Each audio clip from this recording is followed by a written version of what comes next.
علی رضی اللہ تعالیٰ عنہ کے پاس ایک عیسائی اور یہودی آئے اور آپ کو لاجواب کرنے کے لیے سوال کیا، اے علی، یہ بتاؤ وہ کون سی چیز ہے جو ہم تو دیکھتے ہیں پر اللہ نہیں دیکھتا؟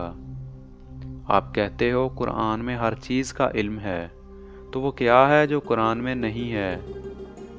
باب العلم نے مسکراتے ہوئے جواب دیا کہ اللہ خواب نہیں دیکھتا، کیونکہ اس کو نہ نیند آتی ہے نہ اونگ آتی ہے۔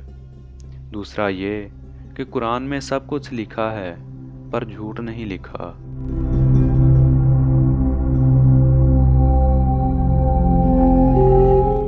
قربان جاؤں اس خدا پر جو انسان کو دکھ دیتا ہے اس کی برداشت کے مطابق اور خوشی دیتا ہے اس کی اوقات سے بڑھ کر۔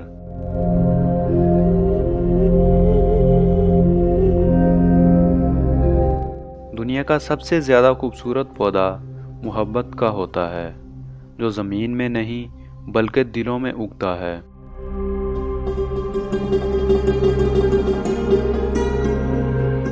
ایک یہودی نے حضرت علی رضی اللہ تعالیٰ عنہ سے کہا کہ تمہارا اللہ نظر کیوں نہیں آتا؟ تو حضرت علی رضی اللہ تعالیٰ عنہ نے کہا کہ تم سورج کو غور سے دیکھو۔ اس نے کہا کہ میں اس کو نہیں دیکھ سکتا۔ تو حضرت علی رضی اللہ تعالیٰ عنہ نے فرمایا کہ تم سورج کو دیکھ نہیں سکتے تو سورج بنانے والے کو کیسے دیکھ سکو گے؟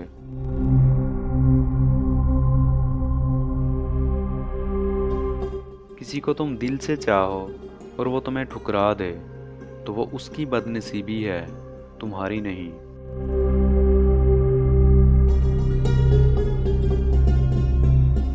برائی کی مثال ایسی ہے جیسے پہاڑ سے نیچے اترنا، ایک قدم اٹھاؤ تو باقی خود بخود اٹھتے چلے جاتے ہیں، اور اچھائی کی مثال ایسی ہے جیسے پہاڑ پر چڑھنا، ہر قدم پچھلے قدم سے مشکل مگر ہر قدم پر بلندی ملتی ہے۔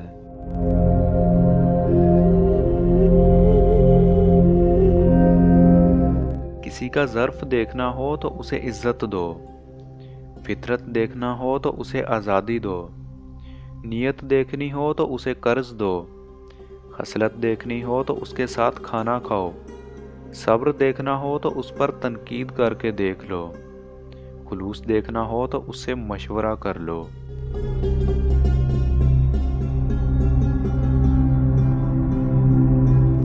بے قراری سے نقصان کے سوا کچھ حاصل نہیں ہوتا، اور انسان کی سب امیدیں پوری ہونے والی نہیں ہیں۔